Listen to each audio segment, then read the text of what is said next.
Well, thanks for coming down. No, thanks for having me. Great to meet you. I don't know anything about you. I was recommended by somebody that you come and have a chat with me, so no pressure. It's got to be good. Yeah, yeah. But tell us a little bit about what you do now, and then we'll rewind it back to, obviously, Royal Marines and whatnot. Yeah, okay. So what I do now is I'm the Chief Operating Officer of Turn to Starboard, which is a sailing charity for veterans, and primarily, and it's very much like what you do. We want to do as much good and touch as many people as we can, and get people on track back to where they were and back to where they need to be themselves. You know, it's just sailing, supporting, and for success, and just reach out to as many people as we can, because there's that massive need out there. So that's our goal and our mission. Based in Falmouth? Based in Falmouth, yeah. So we've got a flagship called Spirit of Falmouth, which is a 92-foot gaff rig, tall ship. That doesn't mean a lot to a lot of people, but basically it's a wooden... Doesn't mean anything to me, even though I was right, saying okay, yeah. So basically she's a wooden boat with big sails on, and when you get on, you just pretend to be a pirate. Yeah. Yeah, which we're actually doing a smugglers run this year in April, actually end of April, going up to Scotland and back to one of the islands up there. We've called it the smugglers run. Yeah. So we're taking some stuff up to one of the islands in Scotland and bringing stuff back down from the islands in Scotland with someone else that we're working with up there. Veterans, tri-service? Veterans, tri-service, anyone, and we always say that anyone serves a day, so you know, if someone's got in and not quite made it due to injury or anything like that, that can really impact you as well, you know. Can you imagine not passing out or something like that when that's all you've ever wanted to do? So yeah, we'll support anyone, and anyone that's sort of affected by that unique nature of forces life. Yeah. So you don't have to just be, you know, you cut your toenail too short, or you know, you've hurt yourself or broke your back or whatever that may be. There's a lot of complexities to military life and leaving it as well. Mate, this is what we're finding out from these conversations, from these organisations and myself that set up. It's far more complex than we probably anticipated when we served. And I had this conversation with so many people in this setting. And at the time, you just crack on with it. You just get on, don't you? It is crack on, Royal, isn't it? Until you can't anymore. And, my head fell off, and that's how I got where we are now. But I'm sure we'll talk about that a little bit later. Yeah. So let's do that. Let's go back then. Tell me what you did before you joined, when you joined, why you joined, all that sort of stuff. So, I mean, it's cast your mind way back to 1985. I know I don't look old enough to be 5. 1985? Yeah, so I didn't join up at 85. I was going to say. No. So I was 5 and my cousin joined up in 85, and I really looked up to a lot of my family, but my cousin joined in the Marines. And he went off and joined up, and I was fascinated with the Corps from then. And like when he passed out, when you used to finish your 30 miler, you used to get given your black and red flashes, right? Not your lid or anything like that. And he gave me his. So from once he passed out, he gave me the ones that he'd been given when he passed his 30 miler. And I always had them, and I had like little combats on and stuff like that. I absolutely loved it. But and I sort of like followed his career a bit. And from then I just knew what I wanted to do. And then I got to be like 15, 16. And I remember laying on holiday in a caravan with my dad, and I was just laying up looking at stars, and I was like, I don't know what I'm going to do, Dad, you know, coming up to leaving school and things. I was actually quite worried about it, because you start questioning, am I going to join the Marines, you know, I've got to start work. And he was like, well, you'll do whatever you'll do, you know, don't worry about it. So I went down the careers office, I went bundling in, and I'll touch back on that guy who bundled into the careers office, but it was the old Leeds careers office. It was typical, I'd like to come and join the Marines, please, in a suit, and I got the Globe and Laurel thrown at me and told to come back 2 weeks later if I wanted to. So and I was like, okay, so I went off and I read this Globe and Laurel, and 2 weeks to the day I came back, and it was like, I'd still like to join the Marines, please. What's this, like 16 years old? Yeah, so like 96, 97, around there. So I was like, please can I join the Marines? Like begging someone. And so he went, yeah, come with me. And I thought, oh, this is great. And I followed him, and he went up some stairs, and he stopped halfway up the stairs, and he looked up, and there's a pull-up bar on the stairs in the careers office, and he went, go on then, on you go. And I'm like in a little suit, and starts banging out some pull-ups, and I got to about 18, I'm like, you know, proper leg kicking and, you know, getting all sweaty. And he was like, is that it? And I was like, yeah. And he goes, follow me, went back down to his desk. And he sat at his desk and there was a seat and I went to sit down and he went, no, start banging them out. Maybe start banging out press-ups and sit-ups. You definitely can't do that anymore. No. And then, which is a shame. Yeah, it is. And I think the probably the global laurel throw come back in 2 weeks was probably how they did it back then. It was a bit of a tester if you actually want to join the corps. Yeah. You know, that's you've got to come back and do that, you know, and then just press ups, sit-ups. Without, sorry to interrupt you, Dan, the problem is, right, I'm all up for coaching. I mean, I run a coaching business and that's cool, but we definitely lost in society that harder approach of like, fuck off, come back in 2 weeks if you're up for it. We do nurture people too much now, I think, in that respect. But like, the classic bang outs and pull ups, bang outs and press ups.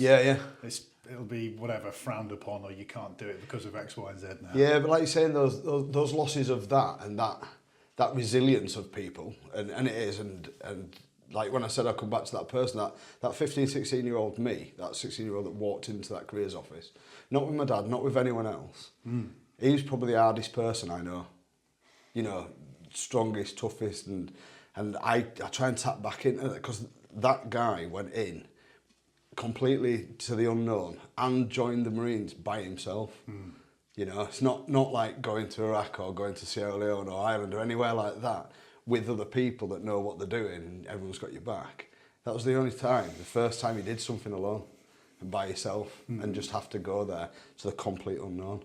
Do you ever feel like now as an adult, with all that you've done that we're going to hear about, you still get nervous going into like I don't know, you go into an office that you don't know, or it's mad, isn't it? It is completely mad. It is. Yeah, I go to like meetings, I go to meet people, and that. I still get like nervous walking into a room, and I have to just like get a grip and just think about what you've done in your career and your life, and like you said, I take myself back to that person who was a lot more ballsy and it's not having arrogance, but it's like why am I getting nervous about going into this building whether it's a job interview or to meet someone or it's because you're out of your comfort zone. It's very strange. And coming back to that resilience and like, you know, people in life now or our youngsters and our young adults, that mollycoddle sort of society that we sort of bring people up in, you know, that nervousness is now called anxiety rather than nervousness. And I remember being really nervous going into, you know, class 4 from class 3, and mum going, that'll be fine. And it was, but it was petrifying before going in. And you learn from them experiences. But now what you say is a lot of people is like, oh, if you don't want to go in, it's okay, we'll try another way and another way. We don't shove a little bit. Now, rightly or wrongly or whatever, and, you know, a lot of people have different opinions on this. But I think a little bit of tough love sorts out some resilience. Now, I haven't been resilient all my life. There's some bits that we'll talk about that's been absolutely pants. But have you got kids? Yeah. So I've got kids. I've got a 7 and a 15-year-old. Right. And I panic being a parent about either ruining them or cuddling them too much or somewhere. You've got to try and that. Like, so my little girl's about to do swimming lessons and she's like, oh, I don't want to go and I'm just going to throw you in. But then I don't want to like ruin her and like, just completely give her a phobia of water. At the same time, it's like, come on, let's just get in there. Well, my dad will probably hate me for this, but like I nearly drowned when I was like 4 in a swimming pool. I can remember it vividly. We sat at the bottom of the pool, falling in at a barbecue or an evening away. So this is like, you know, early 80s. And then my mum I could hear my mum scream, stripped her clothes off, jumped in, got me out. And I can always remember that vividly. And I hated going swimming. And like my dad had hold me under to teach me not to be scared of being underwater and just relax. And maybe SEAL training. Yeah, proper like upside down waterboarding me just to get me going. So, and he'll love me for this, but you know, he did teach me a lot through it. But and what a lot of it was with me is we went to school, went swimming with school when we were 9, and I was in the baby pool and my twin was in the big pool doing 25-metre lengths. And you know, when the kids are looking at you and laughing at you, might as well have had a pink tutu on. You know, that fear when you're that age at school. Yeah. And I went and that competition in my head was like, do it. And then I overtook him and then I ended up swimming competitively and stuff like that in the car. And, you know, so it was like from complete non-swimmer and hating water to no, I can't have anyone laugh at me. I've got to do that. You know, it's mad. I'm so petrified of the hugging. I love the hugging, and I'm petrified of it at the same time. Petrified in what sense? I think, you know what, this sounds really weird, but it's like when you get in there, you're at the bottom of the food chain. Now, if I've got something to do, like someone to rescue, a job to do, swim over to get one of the other boats, anything like that, support someone, absolutely fine, don't think about it. Me and my missus, we go cold water swimming, I'll be like that, I'm like, oh, there's a vampire mermaid. What? You know, really weird shiny. You watch fears. Yeah, well, you know, like you watch Harry Potter and when he goes under the water and there's all those, there's a scene in there, and that's my head when I go in. Oh, Jaws. Right, where does this come from? This is fascinating. Don't right? know. So those pictures there of me sailing, okay. First of all, I was going to say there's a childhood memory attached to this, like you said, with what your dad did. I remember being petrified of when it was windy. I've said this on another podcast. I used to pray that it wasn't windy, so we didn't have to go sailing. You could just float around. Yeah. And I remember 2 other dads. I remember who they were. I won't drop them in it. Threw me into this boat. And I was screaming like a prisoner, like getting taken to prison. They threw me in this boat. I was probably about 7 or 8 years old, and they pushed me out, and I was just shit myself. But I went on to love it when it was windy because I was rapid, I was fast, and I was succeeding. But I don't know what the transition there. That was one part of that, and the other one is like this irrational fear. Yeah, I've sailed in so many different oceans, and I've capsized, and I've had not a problem with it, and everything's fine. As I've got older and I've become an adult, I'm now shit scared of sharks. And like getting eaten. We went to Egypt a couple of years ago, and in the Red Sea, I'd stupidly watched a video of this poor gentleman getting eaten 10 metres off the shore because everyone's on their phone filming it, and it was fucking the most harrowing thing I've ever seen. So I watched it twice. Gosh, you did. As you do. And then 2 weeks later, we went out to Hurghada, and I remember the rep saying to us, "Oh, come on the boat trip, come on the boat trip." And I was like, "What are you going to do?" And he goes, "Oh, we're going to go snorkeling." Absolutely not. He said, "Why not?" I said, "Because there's shark attacks, tiger sharks." And he goes, "Oh, it happens every year, don't worry about it." "Oh, right, okay then, let's crack on." It's happened once this year anyway. But I know that is like it is an abnormality. But even before that, I just developed out of nowhere this irrational fear. And I want to know where it came from. I need help. Me too. And so if there's anyone out there that can help us, they can help us just together, so it'd take half the time. That'd be good. But I've got this complete irrational fear of water. It's weird, but I love it at the same time. I absolutely love the hugging. I mean, I go everywhere. It's like when we went to do the Sydney Hobart for Team GB Invictus, we did the big race against the Aussies, and you know, you're out there and there's some fish, you know, all over the place that you can hit.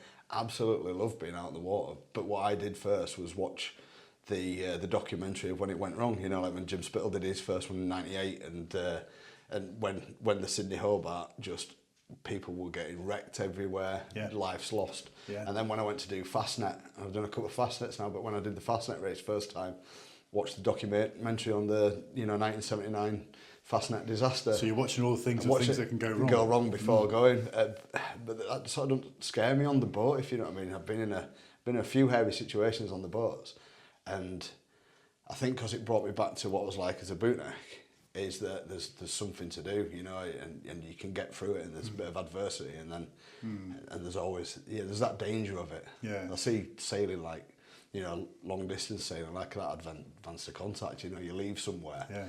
You know, you've got to have the drills of what you got to do, break contact left, right, what the weather's got to do, all that, and I see that, and then get to a safe place, and I think that got me back to who I was from when I got ill. You know, I got poorly after leaving the Marines.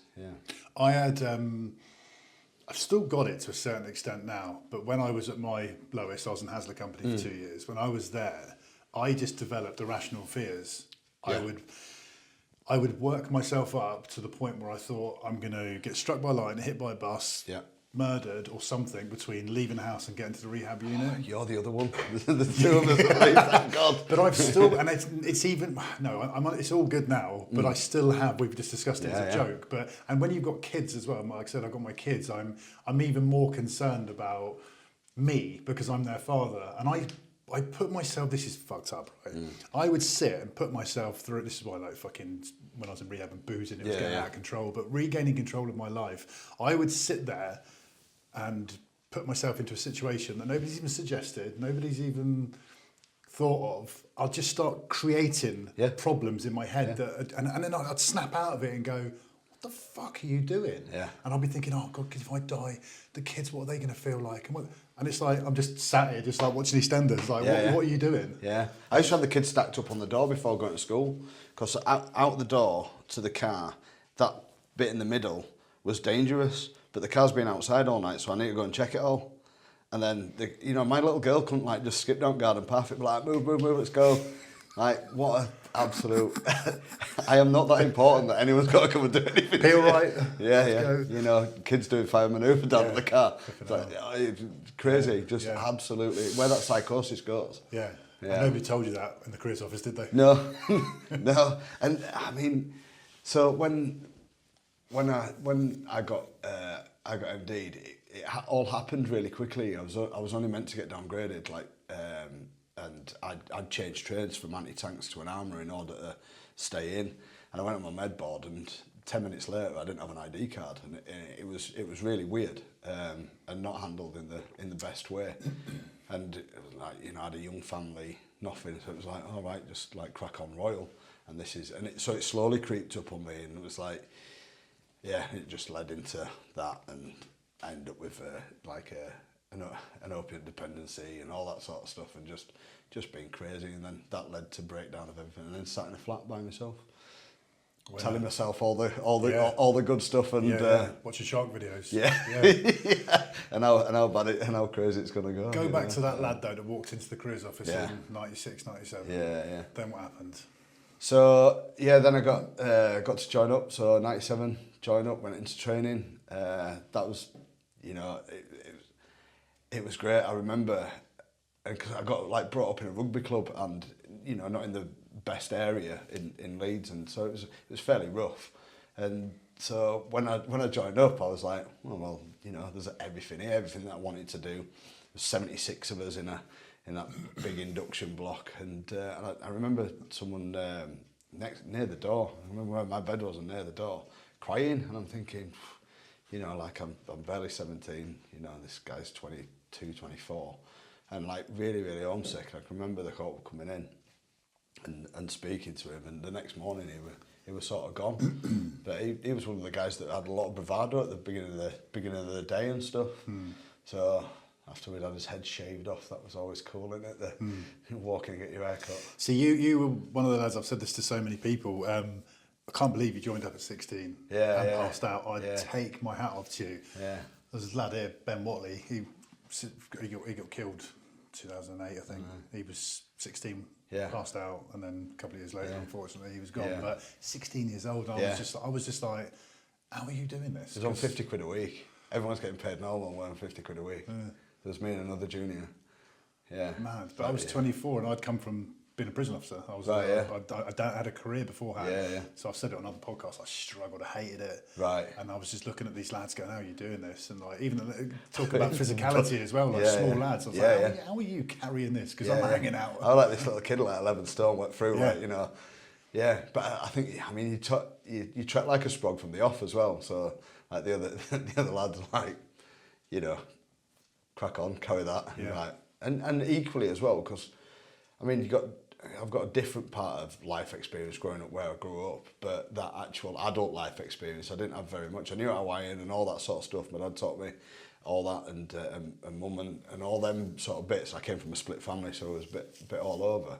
So all that sort of stuff I could do, and we had to do and stuff. But I think that adult bit, like if I'd have joined at your age, I'd have probably been like you. I'd have been more set up to do it in one way, but I'd have hated certain bits where I was probably just like skipping through like sunshine and lollipops, like, oh right, we're going in the river again, cool, extra free fizz, I mean, it did change me through, and it did change me through, and like when you see the pictures and I'm like this little scrawny kid, and then like halfway through training I've come on, there's a picture I'm stood with my mum, and I've like got a chest and some shoulders, and and you can really see that growth bit, and I've not got many pictures of me in the car. I've got a few here and there, but I was never a picture taker, or the worst thing was, because it was all like wind up cameras, that I never used to get them developed because it was worth the price of a beer or a couple of beers. So it was like, okay.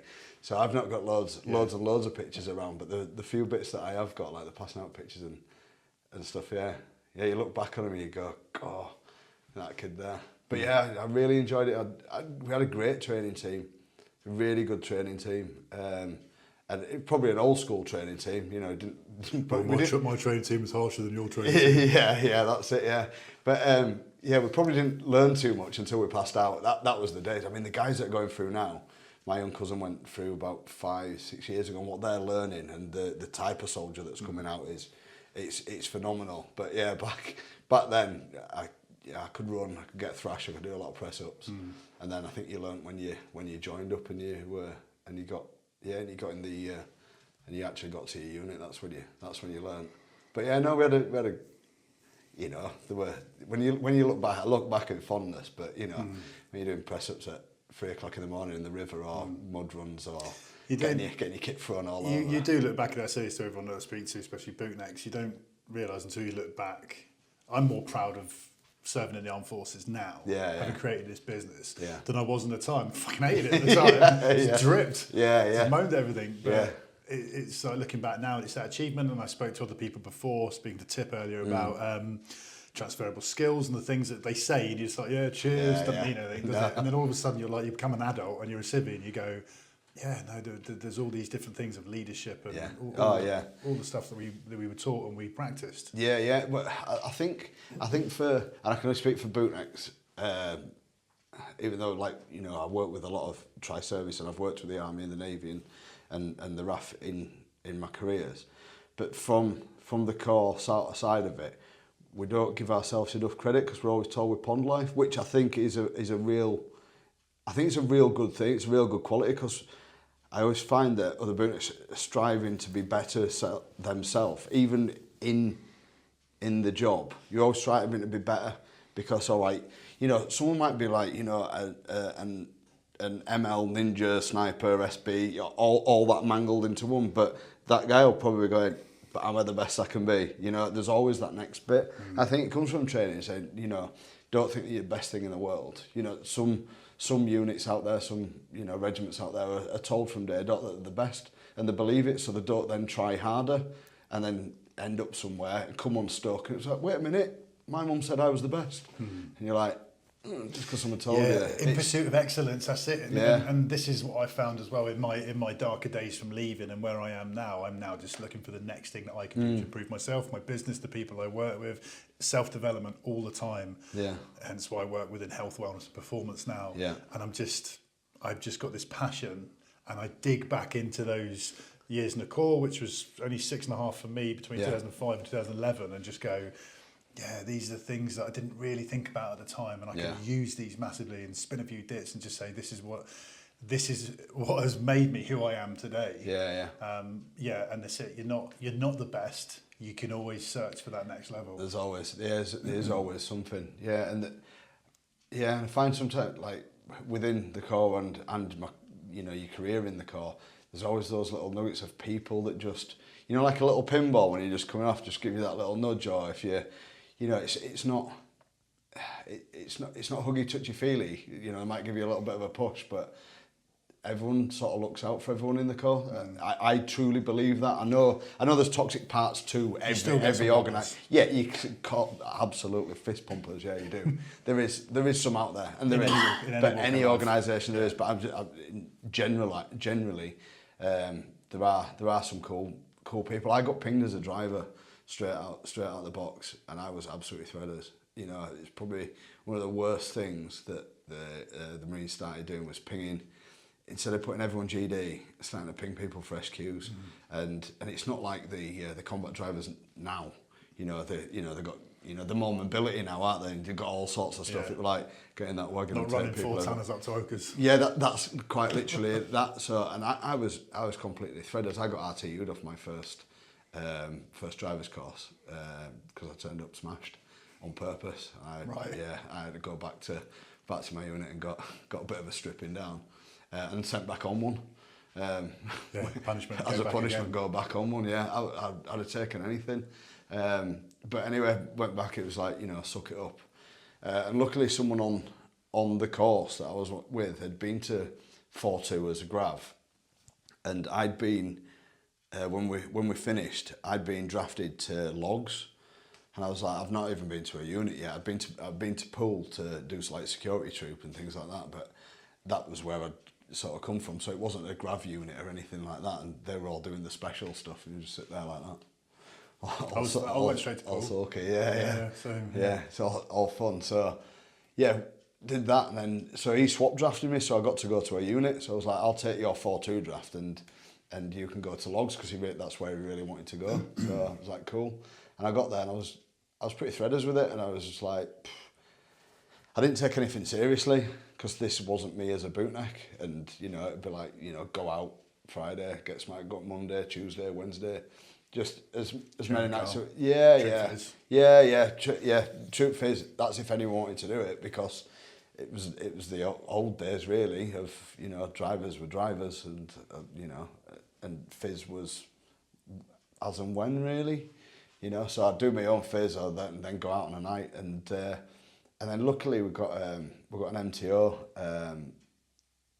that came in, and he core commissioned. He was XML, and absolute legend. And he knew that I didn't want to be a driver, and I wanted to put my chit in, and he literally chucked me a solid. He went, well, his friend was in recce troop. He was like, do you want to be a recce troop driver? I said, yeah. He said, go do recce troop selection, go that, and you can be their driver. So the next Monday I went out, went on there, and I became their driver, and I spent the rest of my return to service, which luckily back then was only 18 months, as their driver.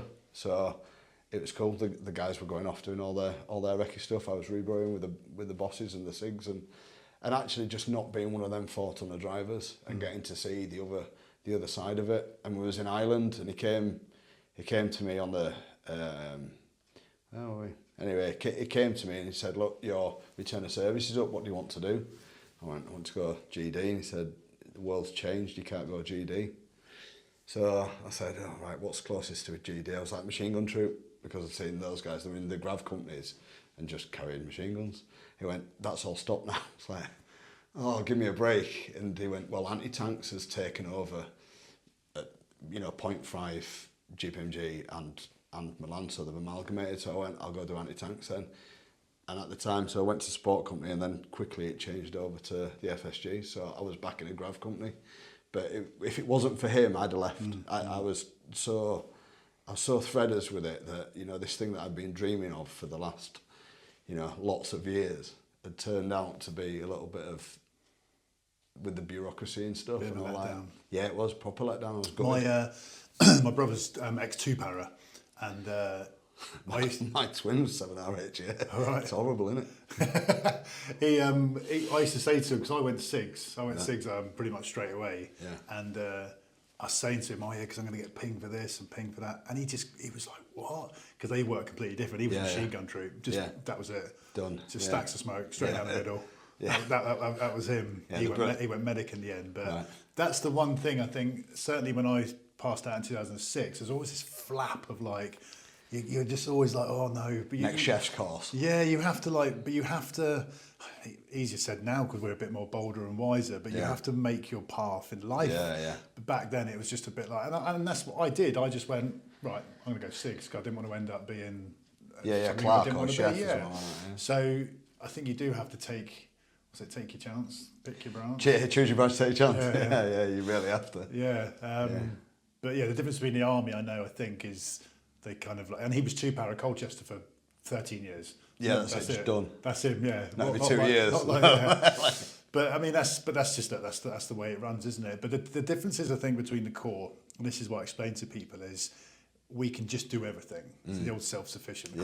Support from other people as well, but blokes generally are just good at everything. They're just good at everything. And then you just specialise obviously in your branch. I mean, what they're doing now, they're all doing a lot more ad calls. Like I had a few ad calls while we was in. We like dotted around and did like patrol medic and stuff. Where you can dot around a bit.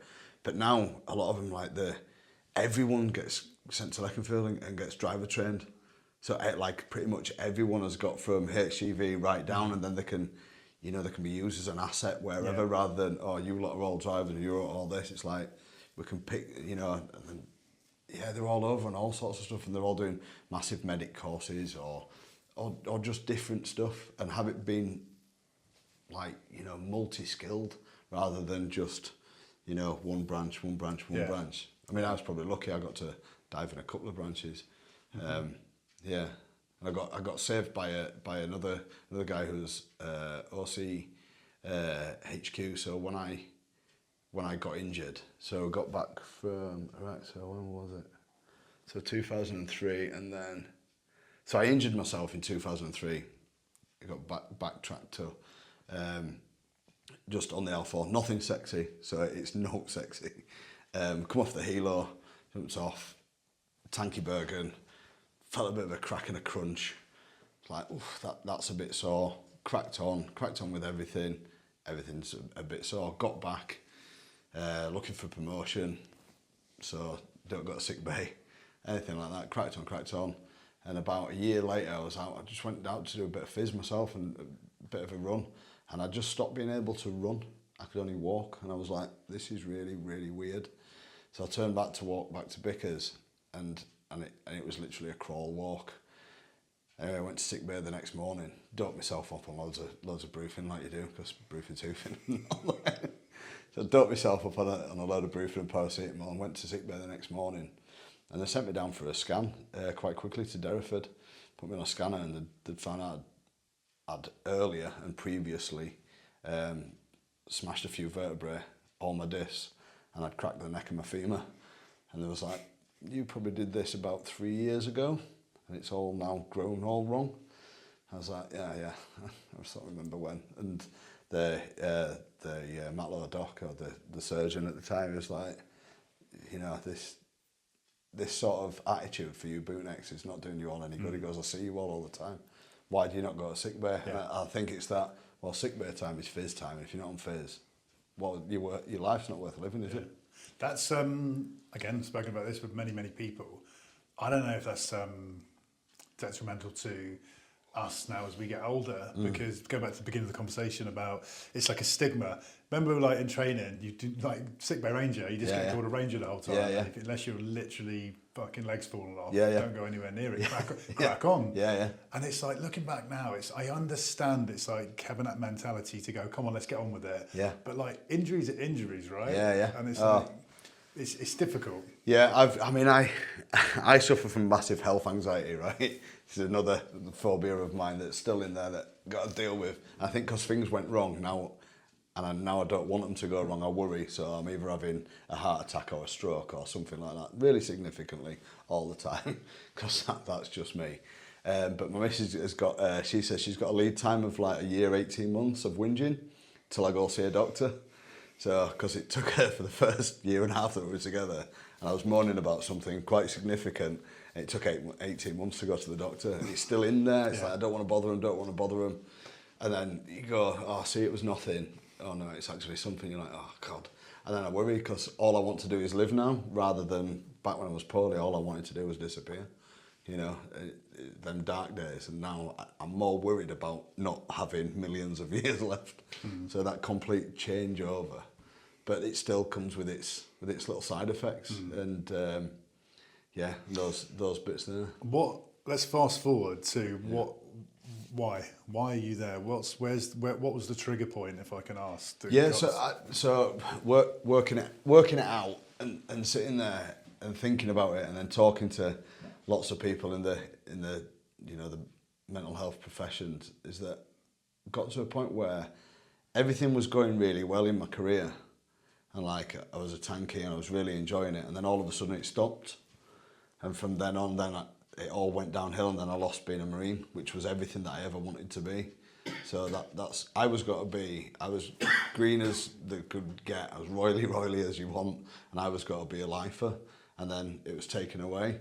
And we sort of worked out that any time there's a little bump in the road, and that can be a bump in the road, and it tweaks my back, and I go, that's it, it's broke again. You know, quite literally, my head goes straight to that, which is a thing that I have to fight against. And, you know, I didn't used to be able to fight against it very well. And now I'm getting, you know, you just have to, I don't think anything ever goes away. You know, once you've got that little bit a dark dog in the back of your mind. And there's always a little bit of that for me anyway. I wish it would.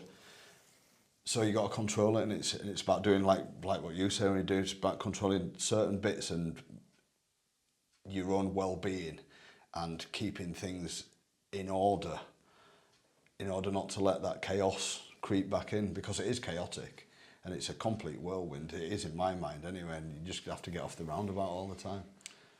When were you med-discharged? 2008 I came out. Canal. Yeah. So what happened in the years after that? So that's when I did the old crack on Royal, and then I picked up another injury. Some jumped on my right leg, and I ended up with a spiral fracture. Then it went mad. I had compartment syndrome that I'd all get opened up. Someone jumped on it. Someone jumped it, messing about with rugby. Oh right. Yeah. So. And it was literally 2-knee on the back of the leg, like, oh, cool, brilliant.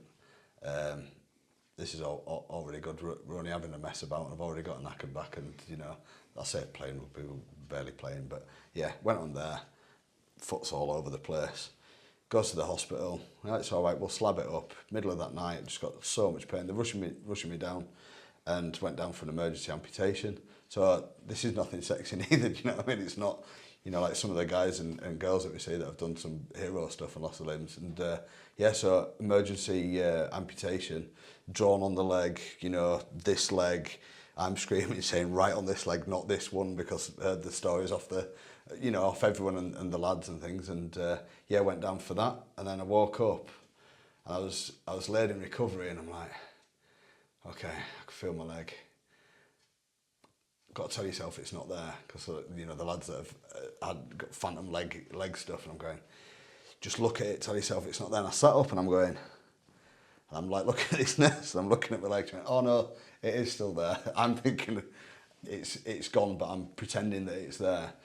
Anyway, it was on with the next fix. The sides were just open, just letting sort of like drain out and bleed out and things like that. But yeah, 2 years of 20 odd surgeries on my leg. At one point I was begging them just to take it away, and they was like, no. Have you still got a leg? Yeah, still got it. I was trying to work out if you were MC or not. No, it's scarred up. But fucking hell. It was 20 operations. Yeah. You Black Cat Ray has just been in. He was 12 and then they chopped it off. Yeah. I was begging for it. He was. I had a great surgeon, and he was like, no, we can sort this out. And do you know what? I'm so glad. I am so grateful that it was like, no. I got the first Lazarov frame off at the first year, so it only meant to be like a year. And I got the frame off and went for a pint to celebrate, me and my best mate. And I got out the car and I went, I forgot my cigarettes. So I turned around to go back to the car, and he went, hurry up, everyone's waiting for us. And I went, and I sat on the floor, and I was like, it's called Danny. So I was like, Danny, my leg's gone. He goes, no, it ain't. Come on, stop being an idiot. And I got my leg, and I went, it has. And he went, oh no. So he phoned one of the other lads, told them the same thing. They hung up on him, said, yeah, whatever. He phoned them back to get me in the car. And that was it. It was all start again. It just went literally the day after I'd had all the frame off. Oh. So, and then me being the luckiest person that I am, I got compartment syndrome again. So it all started again. They had to open it all up again and go through all the rigmarole. Is this like literally within a year or two of leaving, is it? Yeah, it was, when was it? So I left 2008. Yeah, it was in 2010. Yeah. Wow. So that sort of like compounded the stuff that was happening more on my back. I ended up like in a chair, so pushing myself around in a chair for ages. That was a right laugh. Tell you what, I take my hat off to people that have to stay in them for, you know, for all the lives and stuff. You don't realise how inaccessible things are. And the other bit is how invisible you are. You ever get hit on the back of the head with a handbag or shopping bags, or people talk to whoever's with you and going, so how is he? You're like, it's my back and my leg. Yeah. Do you know Pete Reed? So ex-Olympian, 3-time gold winner, rowing, was Navy. So he's in a wheelchair from a spinal stroke. And he's a massive advocate of, what's the word, like campaigning for like, to like you just said, because people don't realise like... No. I think if you get a chance in your life, spend a week in one. Yeah. Go everywhere. I mean, I used to push my little girl to school and it's hangout. Yeah. I mean, shoulders like this. Yeah. But I mean, I was also about 18 stone because I was just eating loads of lard at the same time, you know, and not doing any fizz whatsoever. Yeah. But yeah, it is. Yeah, two of the lads when I was down the high street took the wheels off and left me sat there for ages. That was a winner. Or run me down some cobbles. Lads are always great, aren't they? You know, I'm like civvy, and I was in Barnstable. Back in Barnstable, going along and like, oh, all right, well, they'll be back in a minute, and you're like, lads. Yeah. Right. In my last draft, I had to before I had like hip operations, ankle operations, I was fucking hanging out. So we're trying everything with occupational health to how I can make my desk better. Yeah. So I got a stand-up desk. I've got one there. Yeah. Brilliant. So they're great, aren't they? Yeah. Up it goes. But what lads would do, they would put it at a stupid height, and then they'd take the fucking lead out and fuck off with it. So you weren't at it. You're like, fuck's sake, lads. I'm knackered anyway. I'm like 5'8" and a fag butt. So if anyone puts it there, I'm like, you know, they can put it up. But, no. You know, you said about like nothing sexy in terms of your injury though. Yeah. So Ray, he was in. They were chatting on the other podcast. Yeah. Do you know what he did? No. He twisted his ankle and snapped it. Did he? In Norway, just slipped on some ice. Oh, feathers. Just twisted his ankle. I ended up in Hasler from busting my ankle in 2005 on martial star exercise. Right. 15 years later, they operated it and fucked it up, and I was in Hasler. Oh. Like, it's not even like... Yeah. I know. I mean, so the main reason I came out was like quite a significant back injury. You know, I'd broke a vertebrae in my neck, 2 in my thoracic, 2 in my lumbar. I've got Sherman's as well, which is nice and curving it, which is always great for it. Neck of femur, and then no discs, all gone. And like, I remember being stood there, and we was at some event, and someone said to me, "So what have you lost then?" You know, like a Joe Public sort of thing. So you know, like, "Oh, so what have you lost then?" I was like, "Back injury." Oh, well, that's no good. And it was quite literally that. Oh, well, if you haven't lost out, you haven't done out. It's like, do you know what your back sort of does to you for your life? You know, and getting round and doing stuff, and you know, people that have lost their limbs and lost arms and legs, it's horrendous. I'm not saying, I'm not black catting anyone for anything, but there's very little that you can do for your spines, and when your spine goes, it's gone. I mean, the surgeon that said, "Oh, I'll confuse a little bit your bottom two if you like," he said, "But I guarantee you I'll probably paralyse you from the neck down." He said, "I do these operations every day. If you want me to have a go, I will." But I was like, "No thanks, Doc, I'm good." Yeah. You know, I didn't want to take that chance. He said, if you can get used to living with the pain that you've got and manage all that, then that's probably the best that you've got. He said, who knows, in 10 years' time, there might be something, but he said, your spinal cord's too close to anything that we need to do. So I didn't want to take that risk. That comment about black catting and whatnot, I've said this to so many people, that this was relevant to my story. Doesn't matter what your injury is, everyone's just going to be worse, whatever. It's subjective to you, it's how it affects you. So what it did to me, it completely gave me a mental health crash. So that's why I ended up in Hasler. It wasn't so much the physical problem. It's subjective to you, it's relative to you, it's how you can never look at someone, again, going away from the stigma of what we spoke about. You can't look at people and go, get on with it, man, get a grip. Mental health now is so much more out there, and I think there is a fine line, because we were talking about what is what do we say, like, you know, there is a sense of harshness of getting on with things. But no, we have to, especially certainly as us blokes, it's like we, you know, like you wait 18 months before you report a problem. You know, and you've got to flag things up before the wheels fall off. And it's definitely that, because when the wheels go off, they go off. I mean, I look back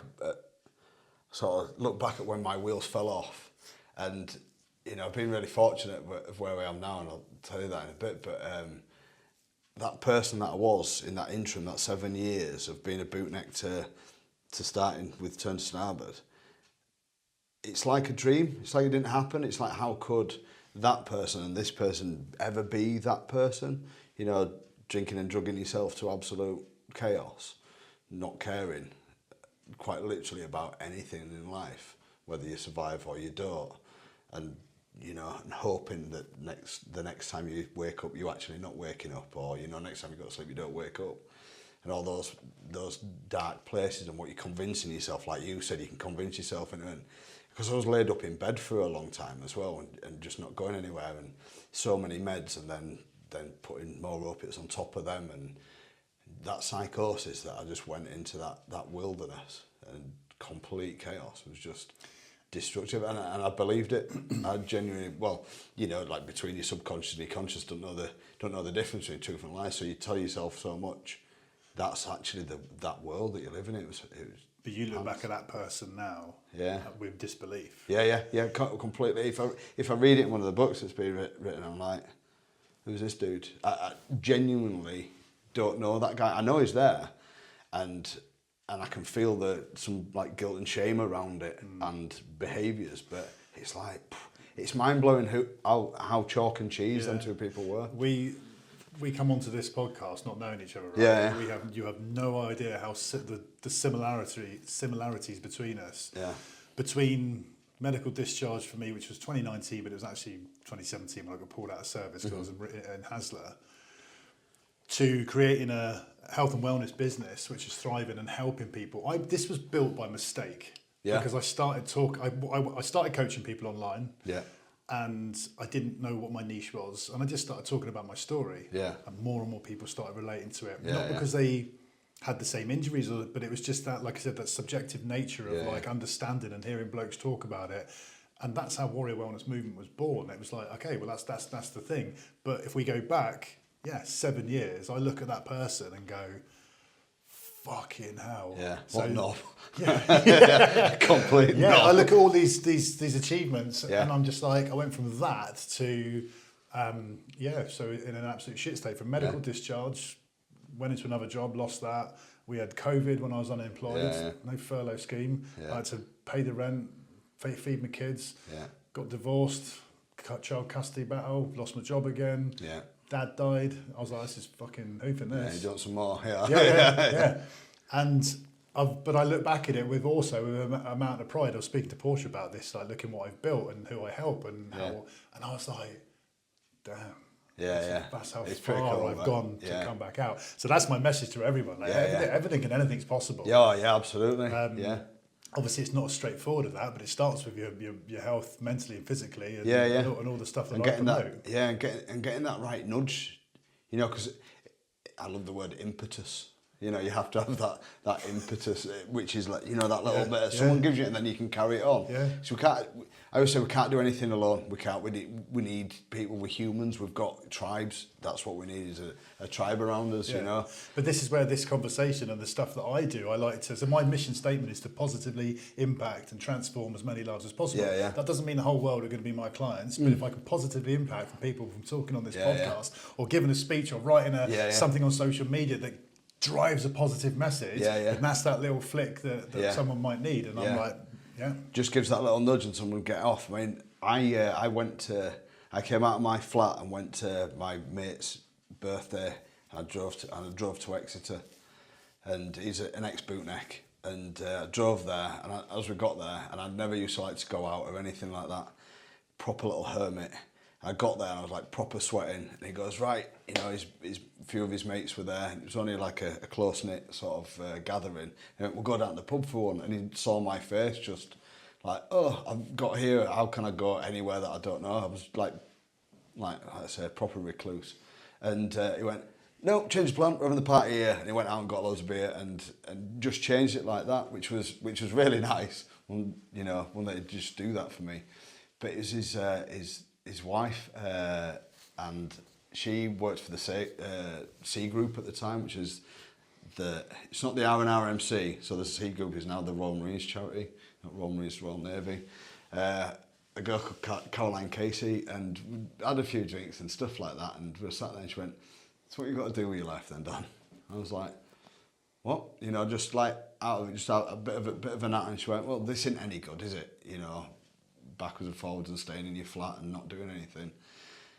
Anyway, we had a bit of a chat, and she knew I liked the water, and I was like, it'd be nice to, you know, I'd got a little boat. She went, well, you like going sailing, so why don't you do something with that? I went, oh, well, with that, if you want to get into sailing, which I wasn't into, by the way, I'd just randomly bought one.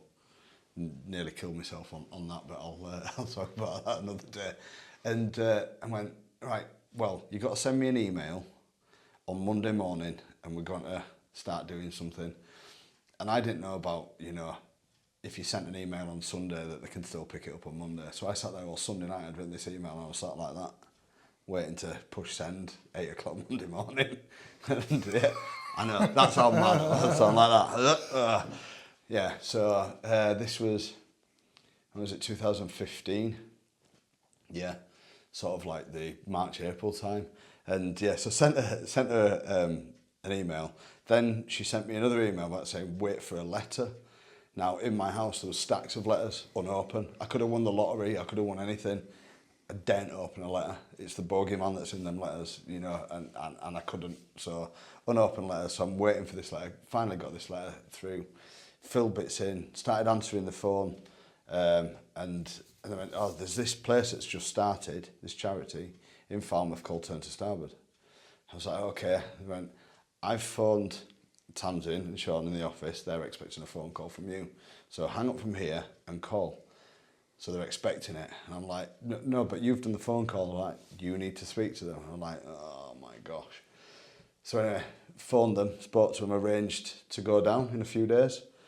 I was like, right, okay, so Barnstable to Falmouth, you know, route planning, all that sort of stuff, what's going to happen, you know, practiced driving out of Barnstable and then turning round. Because the last time I'd driven out of Barnstable, like, properly was without knowing. I went to the shops and I came round in Bristol. So, you know, when you just do that drive. Fucking hell, this is deep, this is snaggy. Yeah, proper snaggy, yeah. Yeah, I went to the shops for some milk and I was like, I'm going over the bridge, you know, where all the cars are going towards Bristol. Is this because you've just completely lost your identity? Yeah, completely. Yeah. Were you with family at this time? I'd split up with my daughter's mum. And yeah, so I was like sort of by myself, just down south. Yeah. Oh, proper snaggy. Yeah.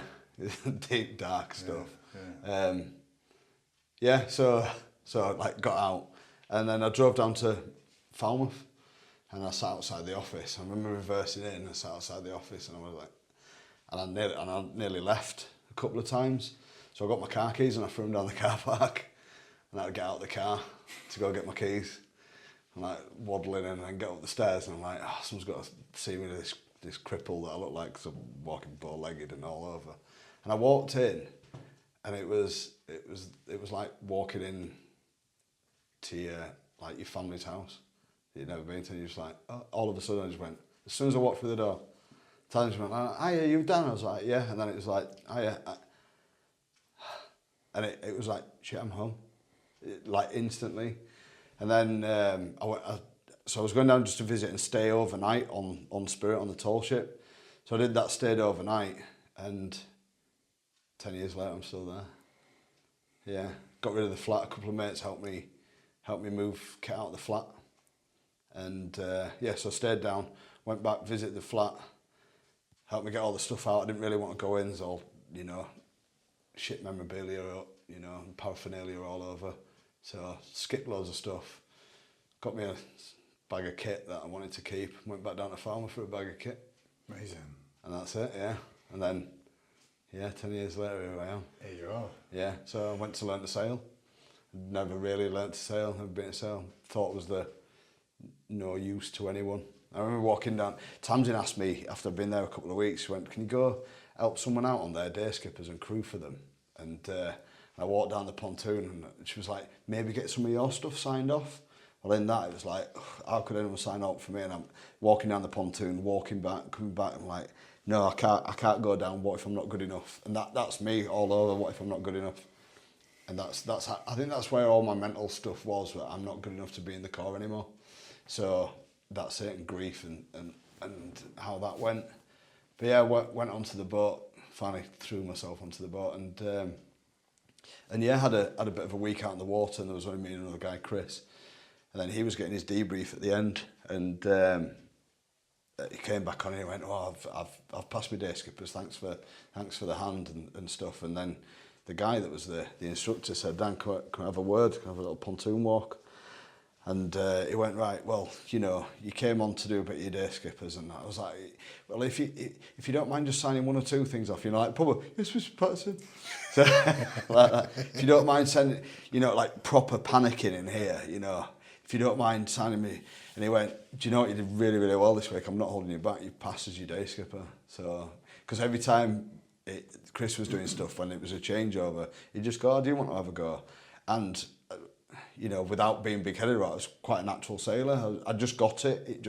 It works in my dyslexic brain. You know, the words and stuff like that don't, but just making a boat move and what it needs to do, it just clicked.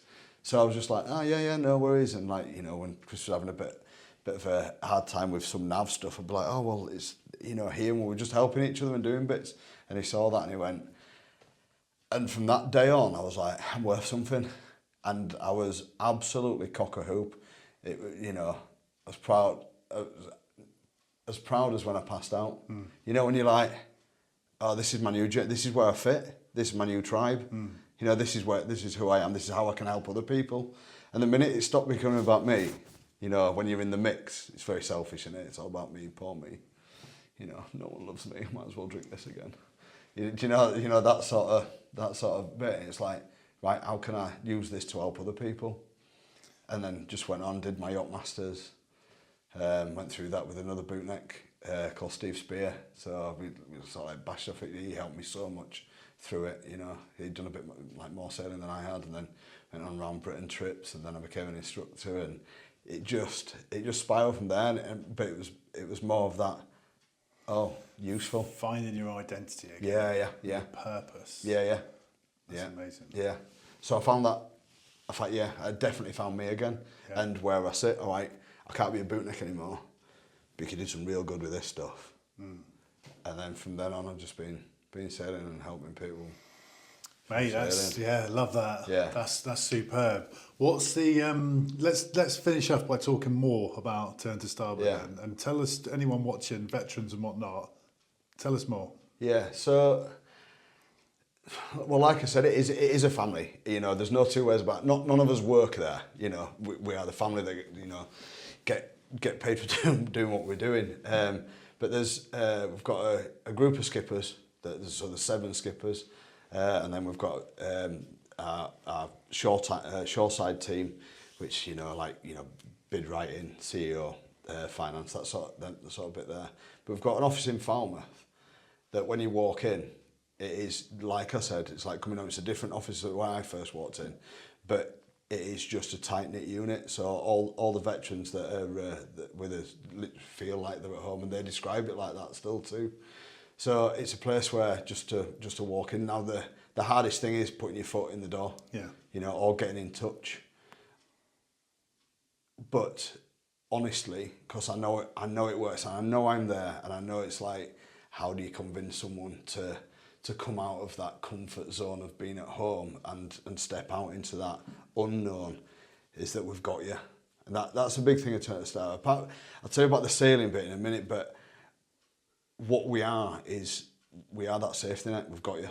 It doesn't matter what background you've come from, how you're feeling, where you're at, that it's about moving forward.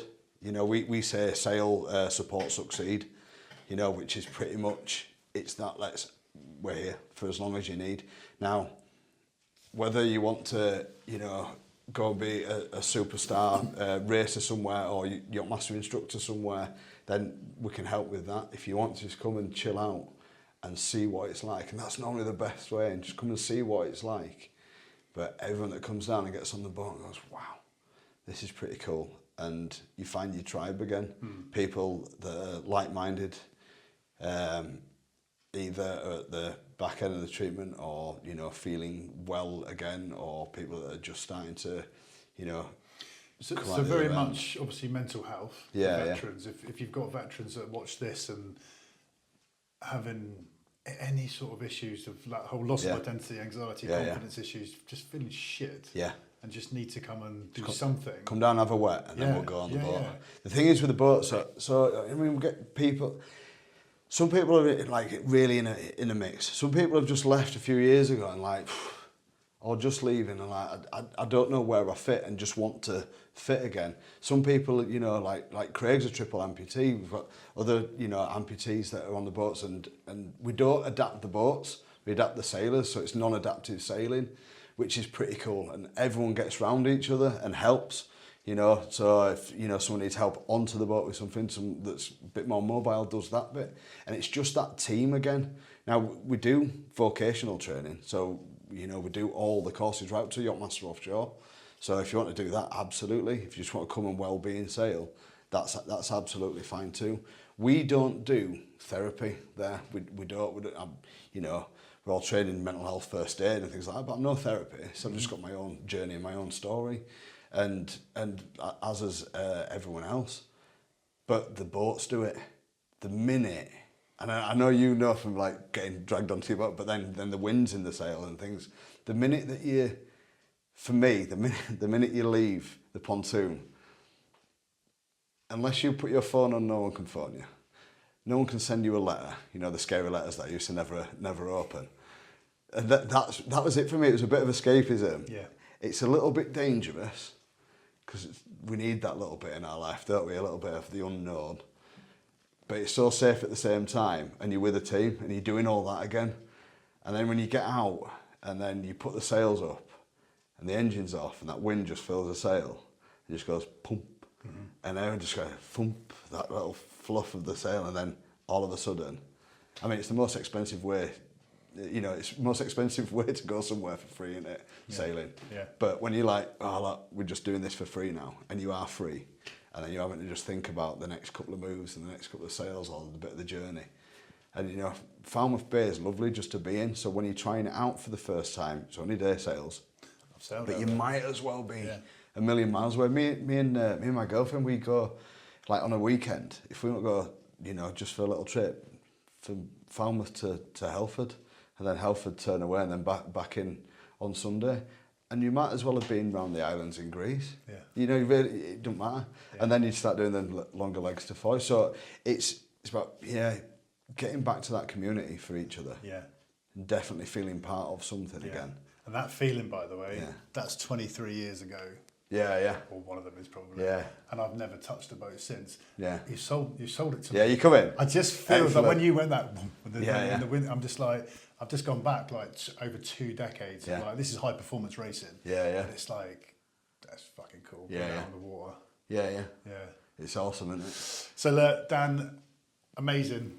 I loved your story. I loved your share. Turn to Starboard. We're going to drop links in the YouTube below, websites, Instagrams, Facebook, socials, whatever it is. We'll stick it all below. Yeah. And I encourage any veterans to get in touch. Oh, definitely just come down. Be very, very aware that if you come down, you will be there 10 years later. Yeah. Yeah. Awesome. Mate, absolute pleasure. Lovely to meet you, mate. Awesome. To speak to you. Cheers, man.